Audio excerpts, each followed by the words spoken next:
नमस्कार दोस्तों, मैं नितिन बुरे एनकेबी स्टडी इस यूट्यूब चैनल पे आप सभी का स्वागत करता हूँ। आज के इस वीडियो में हम 7 अक्टूबर 2024 के करंट अफेयर्स देखने वाले हैं। तो आइए वीडियो को स्टार्ट करते हैं।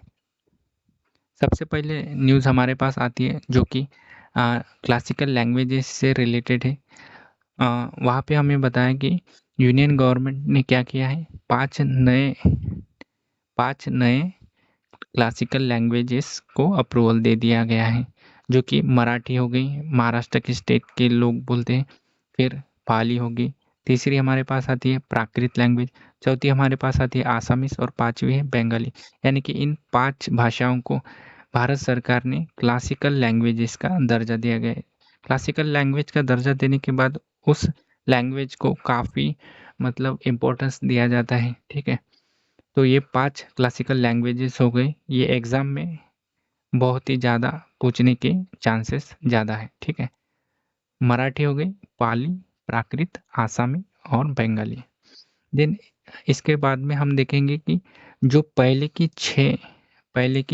6 क्लासिकल लैंग्वेजेस थी, उनके बारे में हम देखेंगे कि कौन-कौन सी क्लासिकल लैंग्वेजेस इसके पहले भारत सरकार ने डिक्लेयर की गई थी। तो सबसे पहले हमारे पास आती है तमिल लैंग्वेज। तमिल लैंग्वेज को 2004 में ही क्लासिकल लैंग्वेज का दर्जा दिया गया था। फिर उसके बाद में 1 साल बाद 2005 में संस्कृत लैंग्वेज को दिया गया।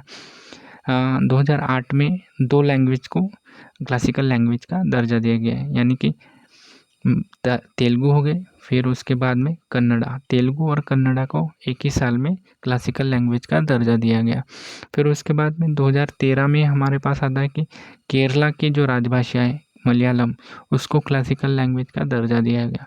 फिर ओडिशा की जो लैंग्वेज है ओडिया, इसको 2014 में क्लासिकल लैंग्वेज का दर्जा दिया गया। यानी कि इन 6 क्लासिकल लैंग्वेजेस को पहले से ही क्लासिकल लैंग्वेज का दर्जा मिला हुआ था। अभी इसके बाद में 5 लैंग्वेजेस को क्लासिकल लैंग्वेज का दर्जा दिया गया, यानी कि कुल मिला के 11 क्लासिकल लैंग्वेजेस हो जाती है हमारे पास। हमारे कॉन्स्टिट्यूशन में ऑफिशियल लैंग्वेजेस के बारे में बताया गया है, जो कि शेड्यूल 8 इसके बारे में बताता है, ठीक है। ये एग्ज़ाम में पूछा जाता है कि कौन से शेड्यूल में क्लासिक ऑफिशियल लैंग्वेजेस के बारे में बताया गया है। तो शेड्यूल 8 इसका आंसर हो जाएगा। और इसी के साथ में जो कितनी लैंग्वेजेस है, 22 लैंग्वेजेस है, ठीक है।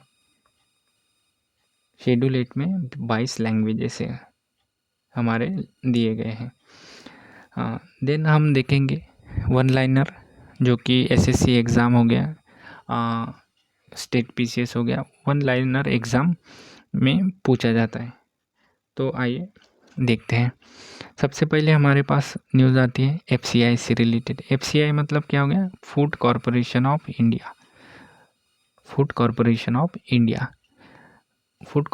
ऑफ इंडिया ने अन्न दर्पण ये एक न्यू इनिशिएटिव लॉन्च किया है, ठीक है। जिसकी वजह से क्या होगा कि सप्लाई चेन में मजबूती होगी, सप्लाई चेन अच्छे से हो पाएगी। इसलिए फूड कॉरपोरेशन ऑफ इंडिया ने अन्न दर्पण ये न्यू स्कीम लॉन्च की है। फिर उसके बाद में हमारे पास आता है दूसरी न्यूज़, जो कि पीएम मोदी जी के बारे में है। पीएम मोदी जी ने क्या किया है, एक रोड का नाम जमाइका मार्ग रख दिया है, ठीक है।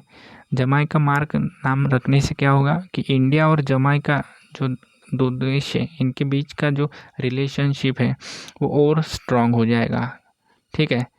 तो जमाइका मार्ग नाम रख दिया है मोदी जी ने।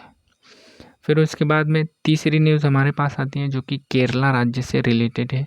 केरला राज्य ने क्या किया है, हाल ही में जो इंडिया का फर्स्ट सुपर कैपेसिटर प्लांट लगवाया है। कहाँ पे? केरला में फर्स्ट इंडिया का सबसे पहला है, यानी कि एग्ज़ाम में आने के चांसेस बहुत ही ज़्यादा बढ़ जाते हैं। फर्स्ट सुपर कैपेसिटर प्लांट लगवाया है, जो कि केरला में लगवाया है। फिर उसके बाद में हमारे पास नेक्स्ट न्यूज़ आती है, जो कि महाराष्ट्र स्टेट गवर्नमेंट से रिलेटेड है। महाराष्ट्र ने क्या किया है कि जो काऊ होती है, काऊ को राज्य माता के रूप में उन्होंने डिक्लेयर कर दिया है। इंडिजिनियस काऊ, यानी कि जो काऊ की इंडिजिनियस जो ब्रीड है उसी को राज्य माता के रूप में उन्होंने डिक्लेयर किया हुआ है। तो एग्ज़ाम में पूछा जा सकता है कि कौन से राज्य ने इंडिजिनियस काऊ को राज्य माता के रूप में डिक्लेयर किया गया है। उसका करेक्ट आंसर हमारे पास आ जाएगा महाराष्ट्र गवर्नमेंट ने इंडिजिनियस काऊ को राज्य माता के रूप में डिक्लेयर किया गया है। तो ये थी हमारे 5 वन लाइनर न्यूज़। तो एक बार रिवीजन ज़रूर कर लेते हैं, ठीक है। रिवीजन में हम देखते हैं कि गवर्नमेंट ऑफ इंडिया ने क्या किया है, न्यू 5 लैंग्वेजेस को न्यू क्लासिकल लैंग्वेजेस का दर्जा दिया गया है। उसमें से पहली मराठी, पाली, प्राकृत, आसामी और बंगाली हो गए, ठीक है। देन उसके बाद में हमने देखा कि जो रिमेनिंग क्लासिकल लैंग्वेजेस थी पहले से ही, तो उनमें क्या है, तमिल हो गया, संस्कृत, तेलुगु, कन्नड़ा, मलयालम, उड़िया, ठीक है। देन हमने देखा कि फूड कॉरपोरेशन ऑफ इंडिया ने अन्न दर्पण न्यू स्कीम लॉन्च की है। मोदी जी ने जमाइका मार्ग का अनवेलिंग किया है, ठीक है। केरला ने फर्स्ट सुपर कैपेसिटर प्लांट लगवाया है, जो कि इंडिया का पहला सुपर कैपेसिटर प्लांट है। और महाराष्ट्र गवर्नमेंट ने क्या किया, काऊ को राज्य माता के रूप में डिक्लेयर कर दिया गया है। तो ये थी हमारी आज की वन लाइनर न्यूज़, जो कि आपके लिए एग्ज़ाम में बहुत ही ज़्यादा इम्पोर्टेंट होती है। SSC MTS, SSC CGL हो गया, या फिर स्टेट PCS एग्ज़ाम में जो भी वन डे एग्ज़ाम होती है वहाँ पे ये अवश्य पूछे जाते हैं। तो आई होप ये वीडियो मेरा आप सभी को अच्छा लगा होगा। चैनल पे न्यू हो तो सब्सक्राइब ज़रूर कर देना और लाइक और शेयर भी ज़रूर कर देना। तब तक के लिए जय हिंद।